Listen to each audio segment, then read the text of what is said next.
What's going on YouTube? This is ParkerLad88 and welcome back to part 2 of our discussion of Noble Knights and how they will fare against the meta. So next let's go ahead and move on to Burning Abyss. So everybody knows that Burning Abyss are a rank 3 toolbox, and they also use things like Astral Force in order to rank up their rank 3s into things like Pleiades and Volcasaurus. All of the monsters have dandelion effects where when the card itself is sent to the graveyard in any way, shape, or form exceeds material, synchro material cost, that they get effects. Special summoning, or like the new ones which do like effect negation, things along those lines.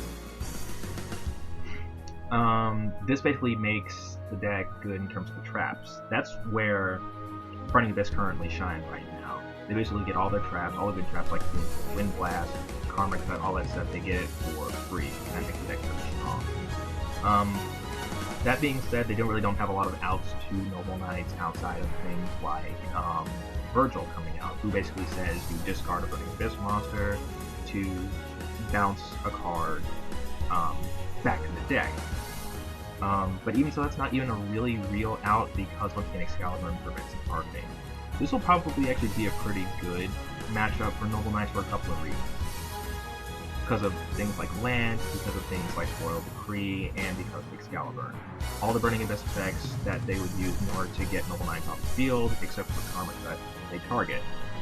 And the deck does absolutely nothing outside of, like, whenever they're locked down with Royal Decree. The only thing that Burning Abyss are going to be able to do is get out of Pleiades, and if they don't get out of Pleiades to deal with Noble Knights, then there's absolutely nothing they can do. The deck doesn't do anything outside of its traps, so just the traps, you shut down that deck.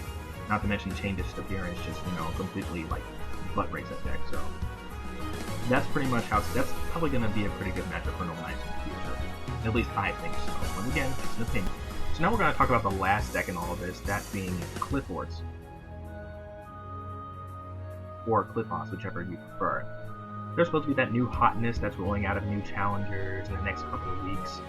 So what they do is, they're the first pendulum-based archetype where they use their pendulum monsters to create endless tribute fodder for their stronger monsters like Flip-Off Killer or the Magic Conch, whichever.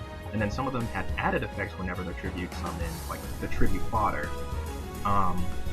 such as spell trap removal or bouncing monsters. So the deck can OTK really quickly, or it can control using big beaters under skill drain or with Flip-Off Killer. So the deck is pretty versatile that way. So what can this deck do for Noble Knights? So the main cards I'm going to talk about are Skill Drain and Flip-Off Killer. So Skill Drain, everybody knows, just negates the effects of all monsters in the field.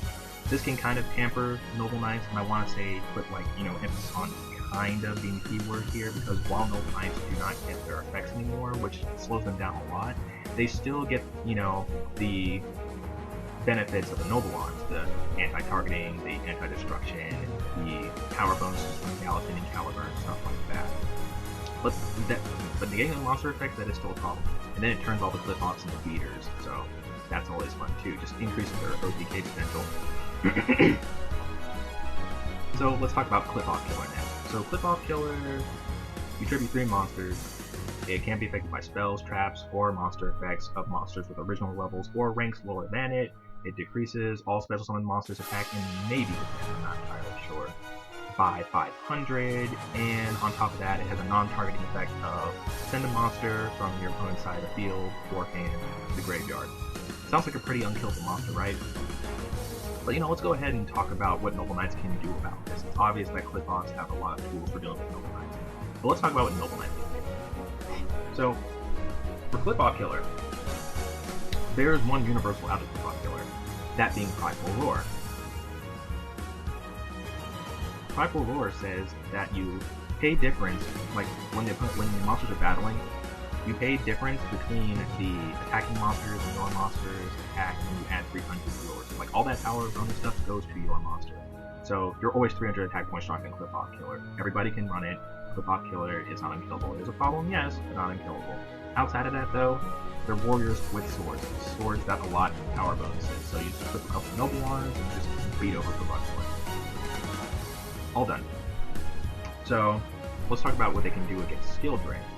So skill drain, of course, like I said, Noble Knights, they run Loyal Decree.